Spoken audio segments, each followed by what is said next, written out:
you get down with the music behind the music, you will be inspired to think higher, realize your gift. Join the music and Michelle and Gina. Turn this up and through your speakers is the music of music. We are the muses behind the music, and thank you so much for joining us this evening, tonight, today, wherever it is, whatever time that you are viewing this. This is a dynamic woman in the arts, and I'm excited to have her on and to speak a little bit intimately about all that she is doing, because she is crazy busy. And I always want to know from people when I see them on these platforms and just moving and shaking and trying to manage everything. I want to know, how do you find balance? Because for real, I am still trying to attempt that word. And there might be a secret that people have that I can apply to my life and make it just a little bit easier. So for those of you who do not know, I am having the Dr. Chelsey Green from The Green Project joining us tonight. Hello to my dear friend, Gary Vincent, who is joining us, my HU brother and friend, who is another dynamic and phenomenal artist. But come a little bit, let me talk to you about Chelsey here. A few performance highlights for her included the 62nd Annual Grammy Awards, performing with Lizzo, Songs in the Key of Life tour that happened in DC with Stevie Wonder, the Mid-Atlantic Jazz Festival, a graduate of Berkeley, a graduate of UMD, has her doctorate from the University of Maryland, was just doing commencement, the commencement speaking for her alma mater, which is UMD. I think that is just absolutely phenomenal. She's a violist and a violinist. She is a creative. She is an educator. She is now doing her teaching over at Berkeley School of Music. There are just so many great things that's happening while she was getting her doctorate, y'all. Get this, that as she was being hooded, she was also simultaneously on an international tour through the Middle East, Haiti, Japan, and other countries with her own jazz and R&B ensemble, as you all know, called Chelsey Green and The Green Project. I like that name. It's simple, but it's hip, and like you can't forget it. And I think that's the beauty of it. Now, as I told you, the associate professor at Berkeley in Boston, she's performed on the stage with so many just phenomenal artist, and also has been featured in a Walmart commercial. Can you send me that link? Because I don't think I've seen that as yet. But this was a BET Networks produced commercial. Y'all, I mean, we're just going to have a sister conversation, and hopefully you all will make your comments to ask this dynamic, phenomenal woman of God, woman in the arts, Dr. Chelsey Green.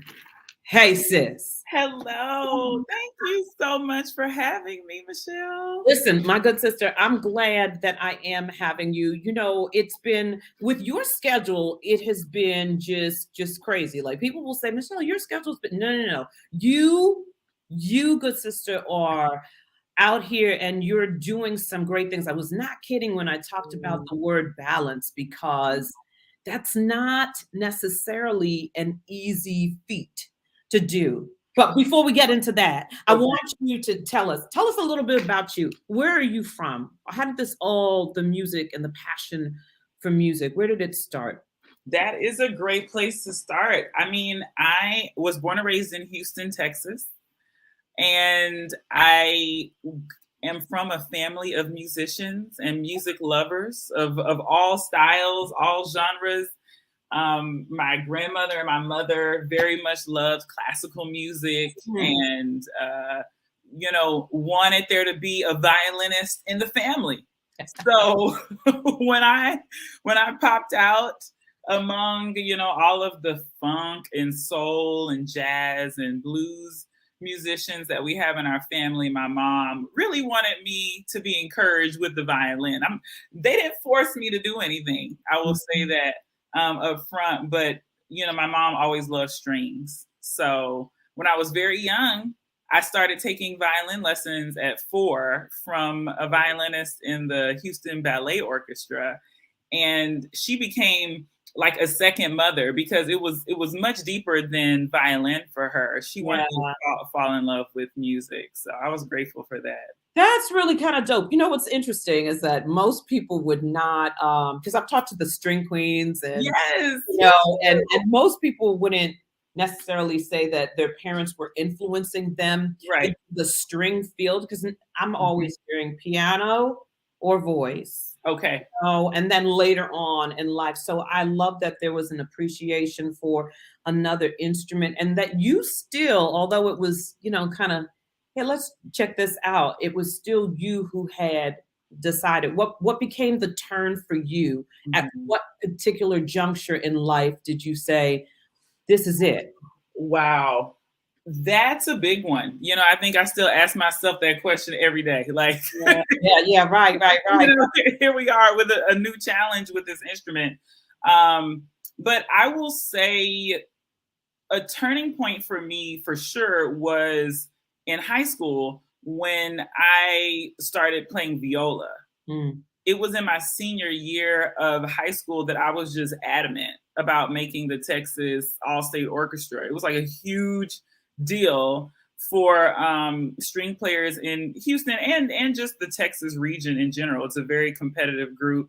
And I had auditioned for 3 years on violin, and could not get into this very coveted group. So I said, I'm going to learn how to play the viola. And the guy at the violin shop was like, you're crazy. Are you serious? Like, this is a totally different instrument.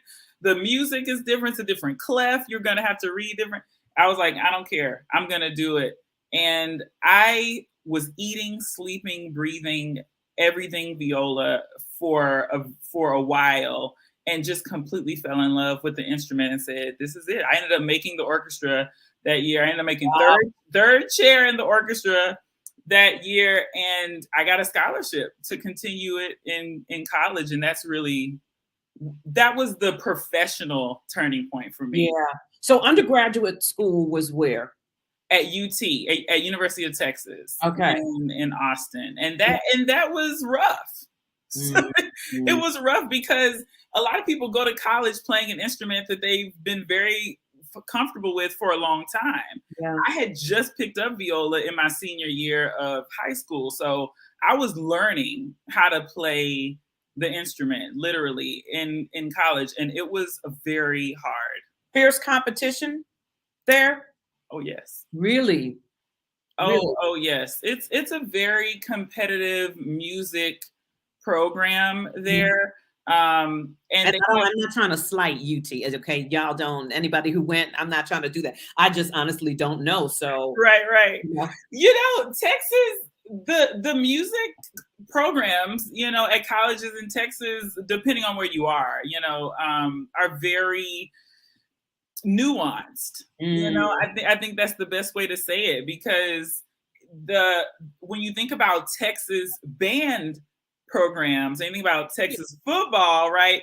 It's a totally different thing, but realizing that the College of Fine Arts houses those programs gives you that kind of insight into what kind of money is being poured into those, scholarship opportunities. So therefore it is really competitive. You got that right, because in music education, I mean, that's the state with a very competitive and diverse program for music ed. And so, if I had just used my thought process, but that's why I have you here to ask the question. No, it's true, because their music ed department is just as rigorous.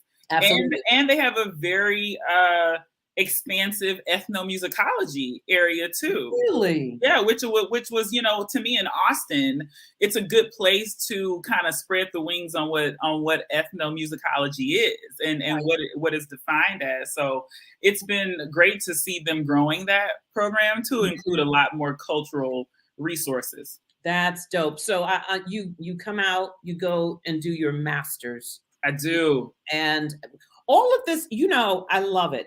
So here I am, and a lot of people, the students ask me all the time, hey, Miss Fallon, I'm interested in going into music performance. Right. Do I really need a degree? Back in the day, the answer would have been different. Okay. Today, and let's have a conversation about this. Challenge me, those who are listening. Today, I say to folks, no, depending on who they are, because what do you do with a music performance degree? You're going to go and perform. A lot of it is the connection. Some people really need the college atmosphere to keep them on track.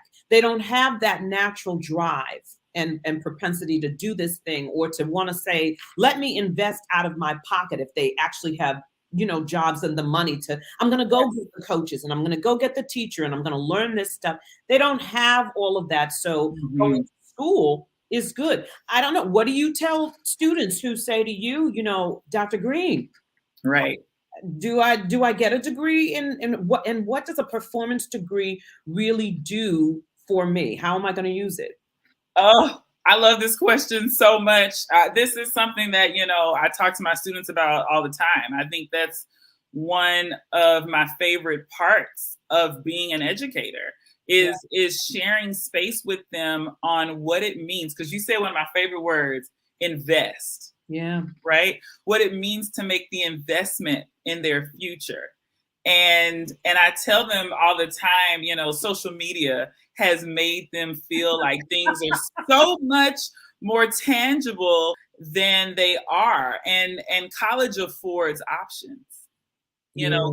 College affords a network of people that you will have grown and matured with. And I'm not even talking about their professors. I'm talking about their own colleagues and classmates. Absolutely. Are going to be a lot of who they're in this industry with, and operating with. And I tell them all the time, I was like, there's going to be something that you learn every day that you're going to look back on in 20 years and say, I remember when that was just a question on a test, and now it's life. Life. And now it's funny because, I have a 21 and a 22-year-old. Yeah. And I say things to them all the time. And I guess my parents used to feel the same way. Like, okay, y'all just ain't listening. But what will happen is you're going to remember that when you have to do the life experience of it, that all these things that people are sharing with you and trying to impart into you, that sometimes even when you're studying for it, it's not going to hit until you actually have to touch on it yourself. Absolutely. And they're young. I'm like, y'all are young. You want to take 4 years of your youth and enjoy, being exposed to new experiences, being challenged on things that are beyond your, breadth of knowledge and experience at this moment. Learn new software, learn how to build this, learn new techniques on your instrument, learn new scales, learn new genres of music. I said, because life is gonna life for the rest of it. You'll have life on the other side for the rest of your life. So just take 4 years and take your time to do it. I tell you that the pandemic, in speaking with a lot of my students, this was the opportunity for them to be able to do all those fabulous things that you just mentioned. Yeah. And I'm glad that so many of them took the advantage of doing, figuring out new skills. Like some of these kids were building, fire pits in their backyard, or they were learning how to sew, or they learned how to play the guitar, or they learned how to play the piano. But they were doing things that were very constructive and motivational for them that they wouldn't have had the time before. So I have appreciated hearing that. And I know so many of us as artists, we went through those lulls. How did the pandemic for you affect you in ways that benefited you? What did you do during that time? Was it live and still kicking for you? Because some musicians, praise the Lord, were still able to do what they always did. Right. Right. Wow, it's layered for me Mhm. because I think at the initial shutdown, I was just so overwhelmed with many different emotions. Like, never in my life did I think we would live through a pandemic. Like, what? That's not something that you kind of, just think of. And I was thinking about it was the redefinition of illness Mm. for me because yes, people were getting sick with this disease that was unknown at the time when no one knew how to treat it, no one knew how to avoid getting it.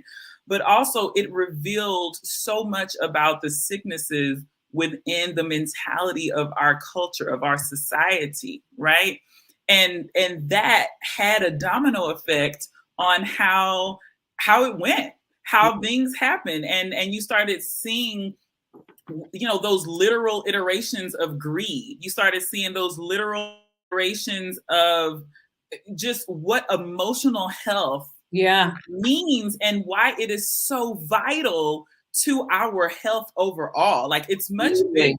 bigger, than a treatment of one physical disease. It's like, how are we treating our minds? How are we treating our heart? And how are we treating our soul to allow us to be the best human possible? And I think Yeah. that was it for me. It was like, now we're all on an even playing field. We're all home. We are, That's the truth. The even playing field, right? we're all home. We're all relying on our internet connection Yep. to stay connected. And what does that look like? What does that feel like? Who Yeah. are you without what you do? Mercy. That's deep. And I promise you, I'm going to take that question, and I'm about to think about that question. In my meditation moments, like, who am I without what Who I am I do? without what I do? And I am so Um, so abundantly grateful that I became part of a prayer group that we still to this week are meeting every week to pray as sisters. I became yeah. part of I became part of a book club that Oh, yeah. kept our mind going off of we're all different types of professionals, but we were all able to come together with an unrelated topic and talk and fellowship. And I think those moments of connection Mhm. made me re-identify gratefulness. Wow. You did this recording. I want to play it for everyone. And those of you who have never experienced the artistry of Chelsey, and this is actually a solo recording that she did with the song "We Shall Overcome." I want to play it, and then we can talk a little bit about it.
When I was listening to that the first time, and I know that you are a singer, what I automatically thought about was, is she singing the words that she's playing? I felt like you were.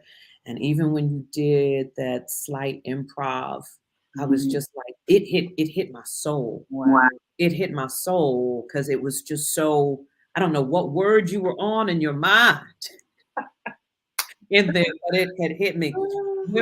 What inspired you to do that recording? So that moment was shortly after the George Floyd situation happened. And when I look at it now, you know, I think about all of what I can't breathe means. Yeah. Now, you know, just how that translates to the pandemic and our hospitals being, you know, overwrought with people.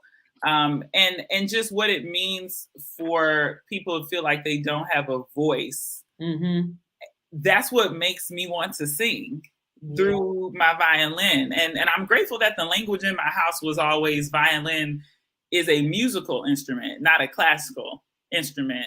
And very early, it was my dad walking me through Mahalia Jackson, like, runs on the violin. Like, when you get up and play this at church, I want you to do it just like this. And I'm like, okay. Right. You know, so it was like, no, don't skirt over that. Like, I want you to do that too. And I'm grateful that that is kind of how I feel like I try to approach the violin in general, because I truly feel like it doesn't matter what apparatus you're on. I feel like you have to communicate something through that instrument. Absolutely. You know, I had a great experience when I was doing my grad studies at Howard, and Minister Louis Farrakhan, Wow. who is, well, if you've never heard him play the violin, you need to just, he is a true virtuoso. And he came and spoke specifically to the string major students and the voice majors. And he brought the voice majors in because he wanted to talk about the relationship that the stringed instrument, specifically the violin and the voice, had cohesively with one another, and how we as singers need to hear that while we are singing, and the violinist needs to hear the singer, because it's, you know, or whatever stringed instrument, even a cellist needs to be able to hear the bass, you know, or the baritone voice or the mezzo soprano, so that we have the relationship that we are singing a song. It was one of the most dynamic experiences that I had. And I appreciate that. So you go off, you branch though, and you have this group. And so obviously the influences of what Dad was like, hey, you're bringing this gospel up onto your viola, had allowed you to think about creating this green project. First of all, where did the name come from, sis? Like, how did you like get there? You know, I wanted to name it a project because it was an experiment for me. It was something that I didn't want to be stagnant. Like, it was something I wanted to be something that I always felt the freedom to play with. And I wanted to keep that at the front of my mind whenever I was making choices musically, artistically, you know, administratively, just however I wanted to envision it. I didn't want to try to box myself in. I was at a place where I was in grad school, and finally, after leaving Texas and then going to Peabody, that's what brought me to the DMV area, was Peabody.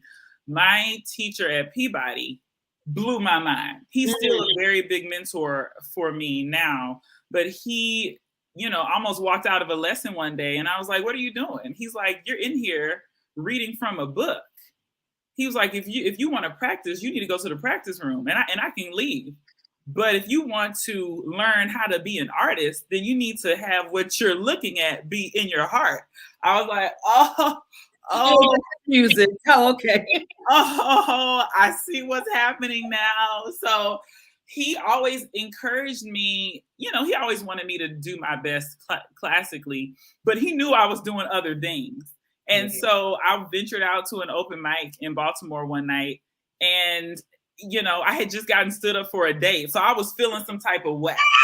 Girl, that's the best kind of singing you could do.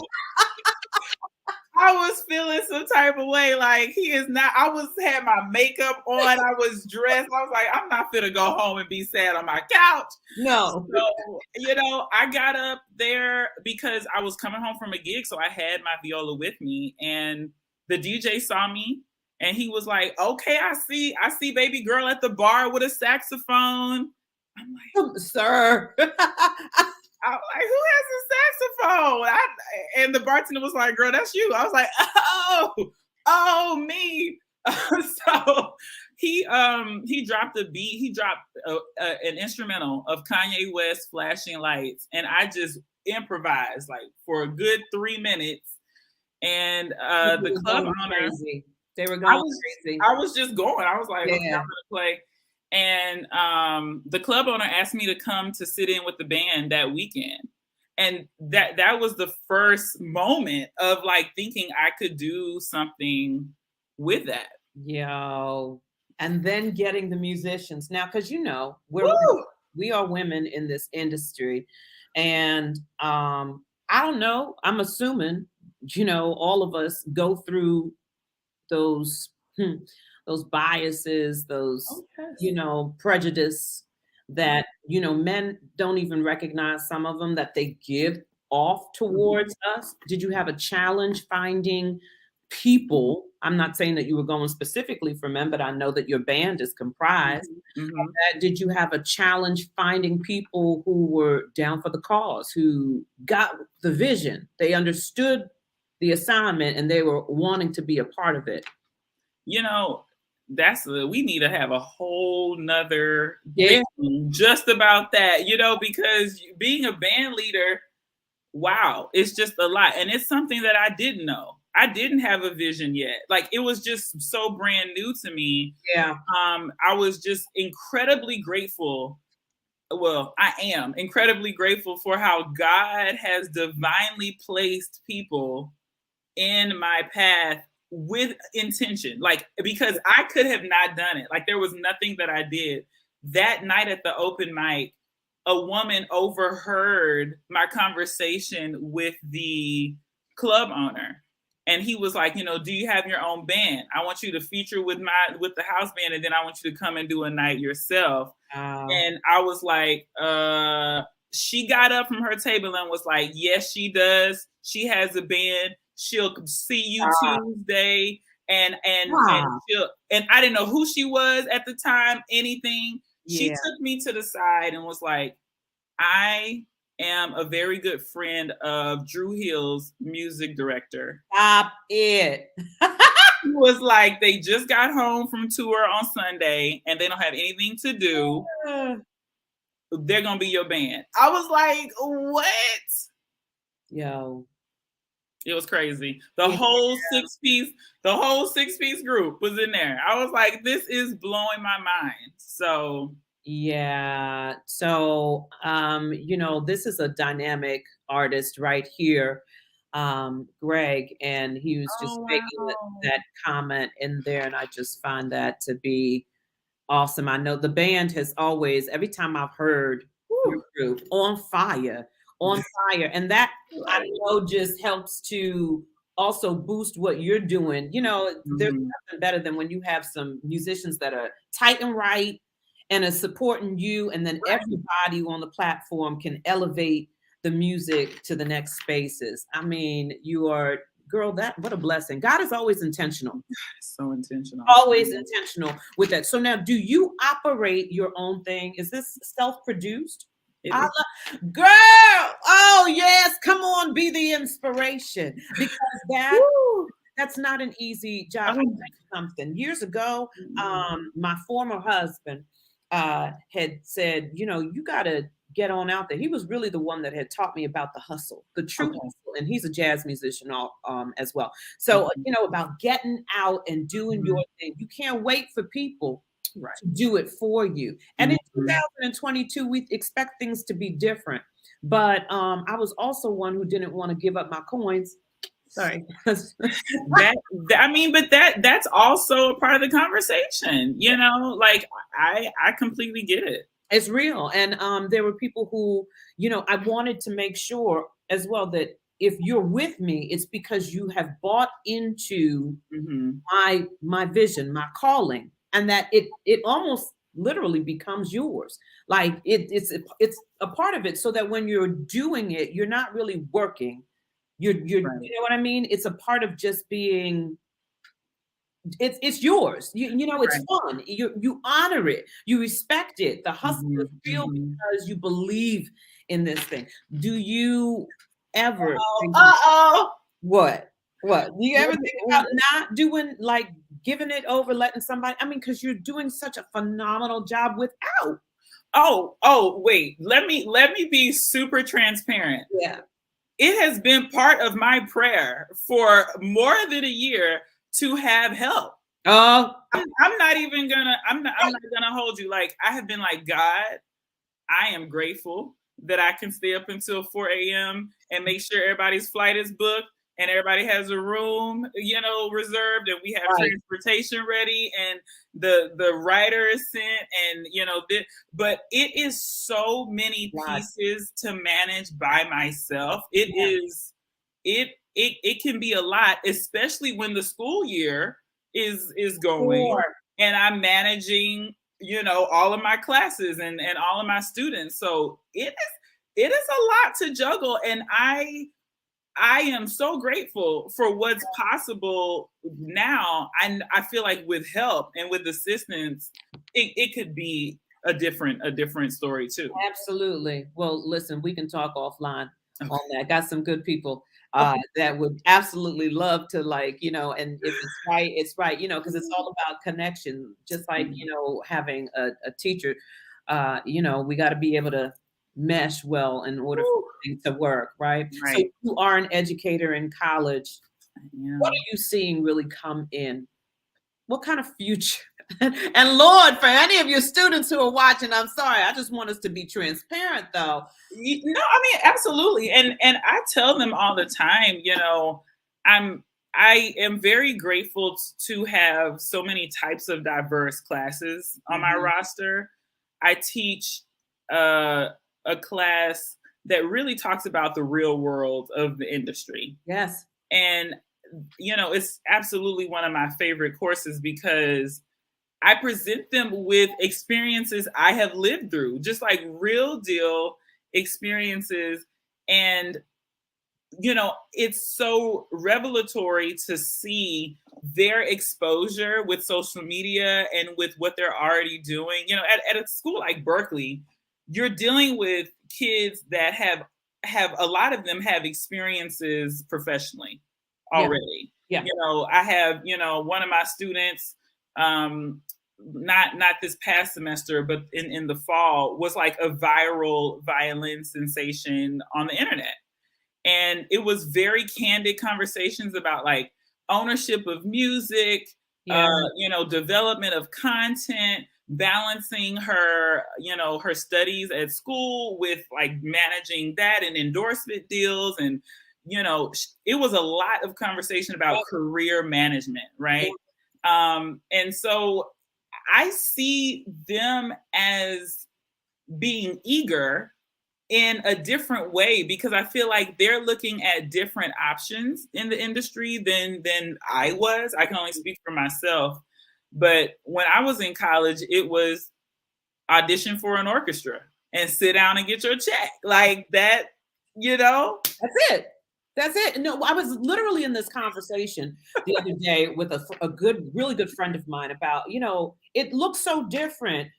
We were taught you need to go to school and then you need to set up all of these auditions. Same thing here. These kids, I'm at a loss for real, even though I'm living in it, but I'm so far away from what they're doing now. Like you can just stay at home and chew food really well and be paid. Like what is going on? Like, and this is a career. This is what some people do, or people who are it's gamers true. It's making really millions real. of dollars. So it's almost like, well, what are we now telling artists? Because I'm so glad you talk about the career, because I want you to give us an example of something that you went through and experienced that taught you an incredible life lesson that now Wow. that you can impart to other people, other artists, just people in general who might experience this particular thing in, being a doctor, a lawyer.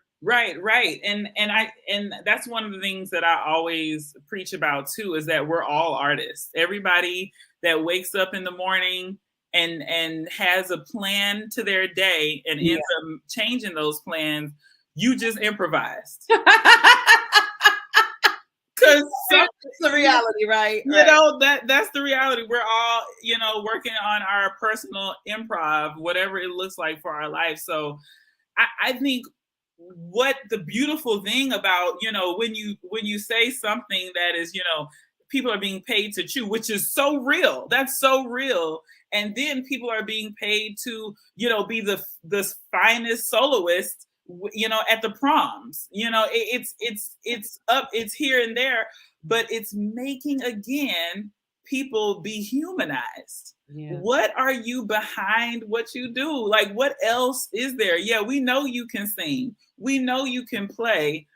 Who's the person behind what's your story? Yeah. How are you engaging audiences? Because really every single audience is a group of students. We're all learning about you and what you do, and we're getting information to inspire us from you. So it is a point where they have to develop their story to help inform their art. And that's it. You know, that's why we need to still encourage these kids to look to their ancestors. Yeah. And learn that history. I tell them all the time, today we're going to pretend like we're looking at Charlie Parker's Instagram and we're going to talk about what he would have been posting. Yeah. Oh, that's cool. I like that. You know, what does that look like? Because we want to get into their lives and dig into those stories to help them cultivate a conversation. So what's your story? What are you telling people? Because there is a very specific niche that you have on this thing right now. What are you giving to the audiences? My prayer is that I encourage trying. Mm.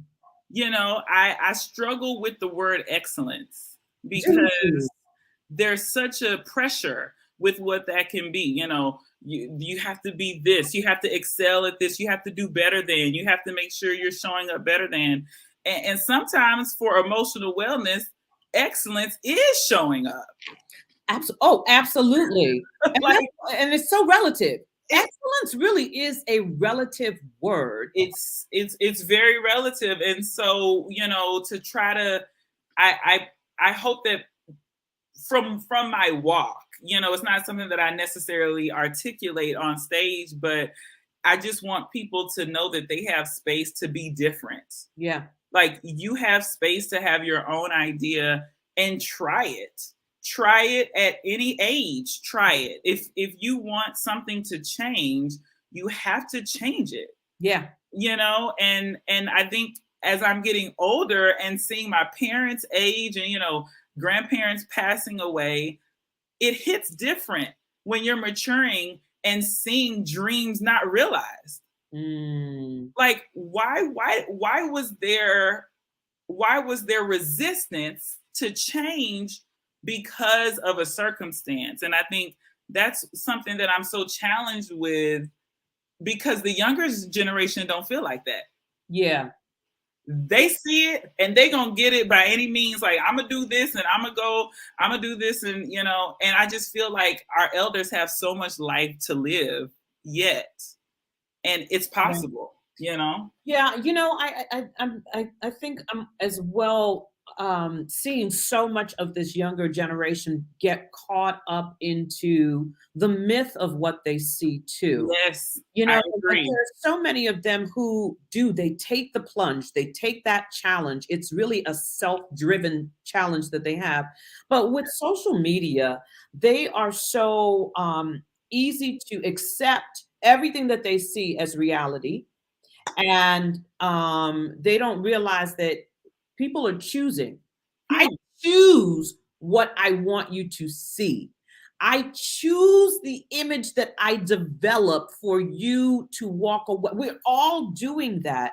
And so there's room in there for the flaws that you'll never get to see, and all of actually the blessings too that some of you might never get to see. How are you addressing to these young artists who are trying to, and I don't care what area it is, but they're so mesmerized Right. by social media and the access of social media Mhm. that sometimes maybe I feel like the work ethic gets pushed to the side.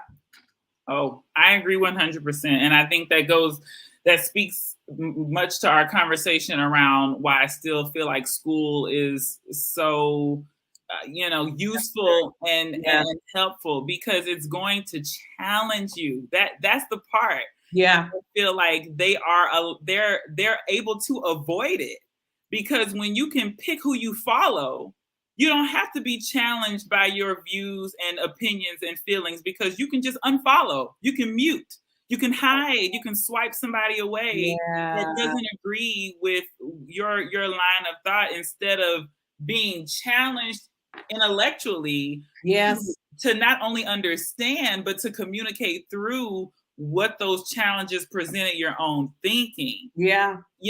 And that's it for me. I really encourage them, especially if I'm managing them in a private lesson a situation. I ask them, what type of music do they listen to? Yeah. I may give them one song from that genre all semester. Otherwise, I'm going to ask them to step out of their comfort zone and dig into some other repertoire. Yeah. Like, That's let's get your ears on something else. And, and when you play it, keep the playlist going to see what else comes after it. Dig into that too. I love that. I love that. Yeah, no, we got to mix it up a little bit. Mix And it up. I can speak, as a public school educator, that it also allows me to stay very current Yes. to what my students are doing, because they're required from me as well. You have one thing that I give you, but you're going to give to me something that you want to enjoy. And it's this learn situation, teachable moment situation. So you gave your commencement, a commencement speech. I love that. I love that, where you completely floored that they picked up the phone and was like, hey, we want you to be our commencement speaker this year. This is University of Maryland that I'm referring. This University of Maryland, I am very grateful. I have done 3 commencement speeches. Really? And I will say, I am always profoundly honored, because when I think about, a speaker, I think about who's listening. Yeah. Who is the audience, and for me, it's just so touching for me to see people graduate. Yeah. It's such a moment. Yeah. To celebrate, to be inspired by, to be encouraged by, and the first thing I thought about was, what am I going to say to their family? Right? Because I know that I would not be here today as the artist I am, as the educator I am, without a supportive family, much past school, much past the commencement, because this industry, you're auditioning always. Every single time. Even when you think you're not auditioning, you're auditioning. You're auditioning when you email somebody. Absolutely. You're auditioning when you're having a phone call and on the stage. It's so, I think for me, I'm just so grateful for the opportunity to really pour into the families, but also the students, about just the reality, but the blessing that being an artist is. Yeah. So what are the plans? Like, what do you want to do? Not even musically, but 10 years from now, like, oh my God, what do you see? Where do you see Dr. Chelsey Green? That is something I'm going to have to journal about. Oh my goodness. I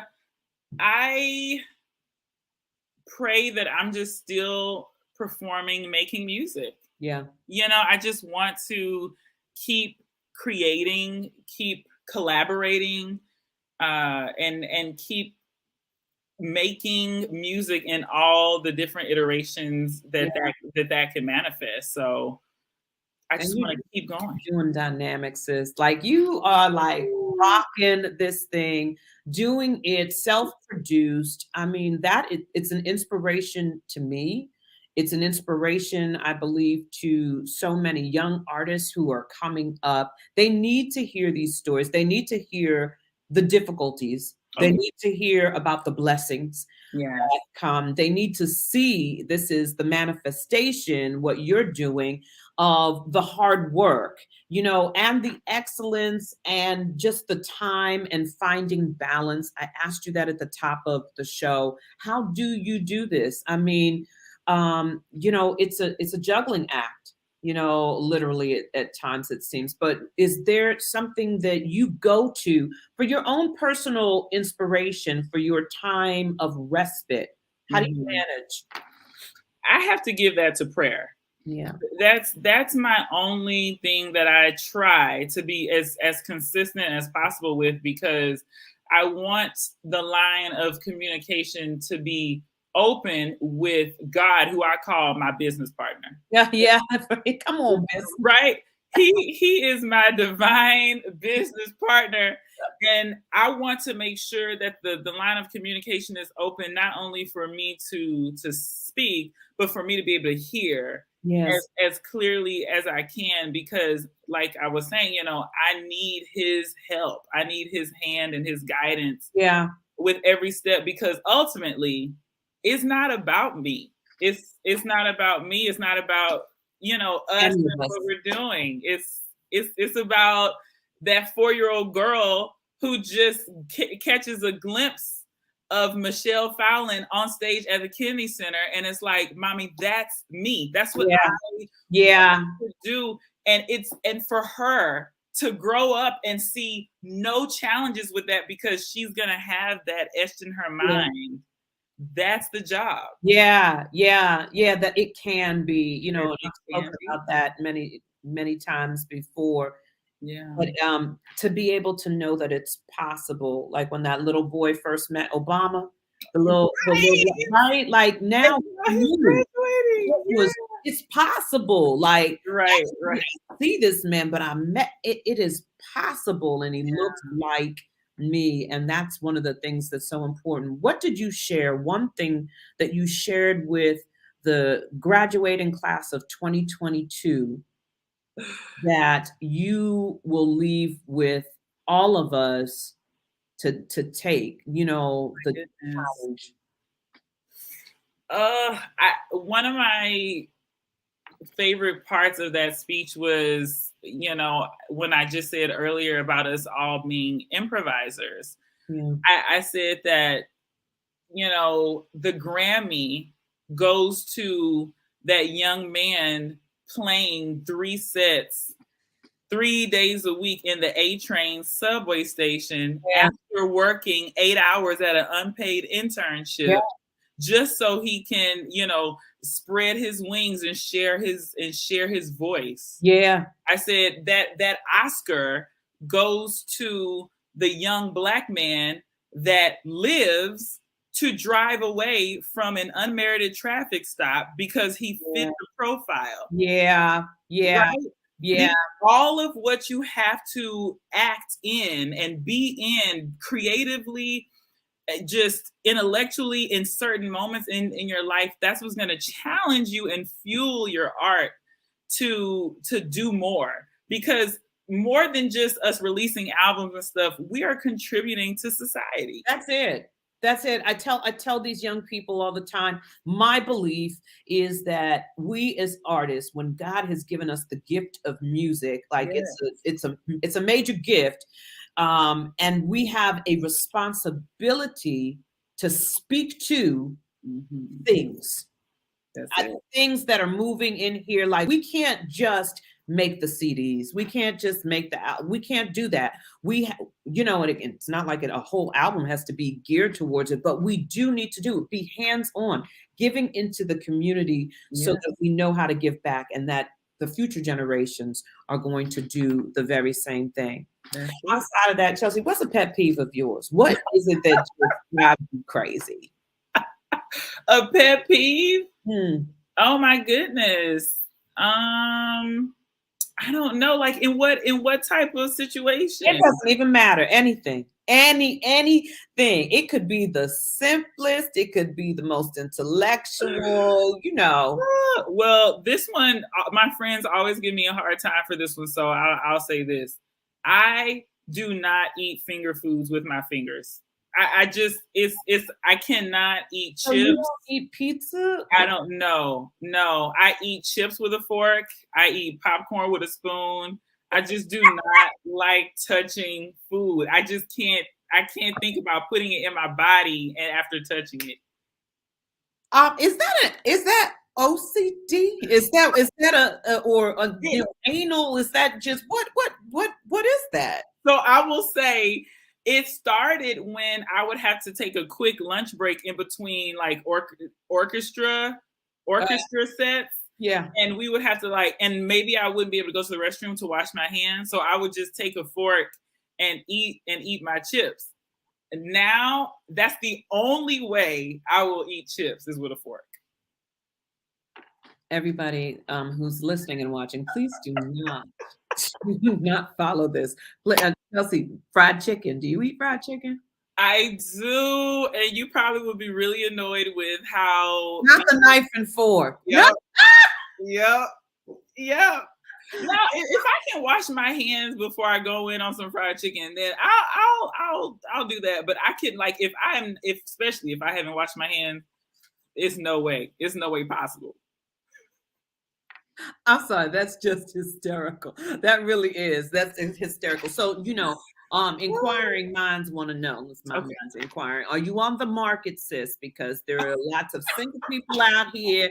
You know what I'm saying? And we, I'm doing a shout out for my good sister. That is so sweet. I am single out here in these. So y'all brothers, make it right. Come on, step to the game. Make sure you do it right. Intelligent, beautiful sister. So sweet. So okay, I gotta put this up because this is cracking me up. You see that? Yes. Try it. It's so easy. She will not slide the chip. Family functions if she does. Oh no! I'm just kidding. Just slide the chip right there in between one of those openings of the fork. Good God, have mercy. It's perfect. Good God. Hey, yo, Chels, I appreciate you. Thank you so much for coming on and sharing a part of you. Where can we see you next? What's happening? What's on the next for agenda with you all? Oh, yes, please join me online. My website is chelsegreen.com, just as my name is spelled here, Chelsey with a Y, green like the color.com. And it's listing our upcoming dates. We are performing next week at several things in recognition of Juneteenth, but as that starts to come up, but we are headlining in Boston at the Boston Music, Art, and Soul Festival. All right. And I'm excited to be performing as part of that. And we also are going to be back in the DMV in July at the Lake Arbor Jazz Festival. Okay. I'm trying to get this all in. So we got headlining in Boston and then the Lake Arbor Jazz Fest, which I will be present right there. Okay. That's around the corner. So I will be present for that. I'm so grateful for you being able to be on the show. Again, thank you so very much. My prayers are up with you, for you, in strength and love, that you will continue on this journey, doing what it is that you do to impact the lives of people and make people think a little bit differently about this thing called music. And might it bless people every time they come in contact with you and your ministry, that they are walking out of there feeling revived and ready to take on whatever challenges are coming forth. Because we need this. We need to be healed by the power of music. Healed by the power. And y'all don't know this, but there is a minister, and I mean like minister in a pulpit in a church that's in Sister Chelsey Green. Don't let that, trust and believe. We pray. I always pray with guests beforehand, and Sister went in. I wasn't expecting it. I looked up and I said, "Oh, okay."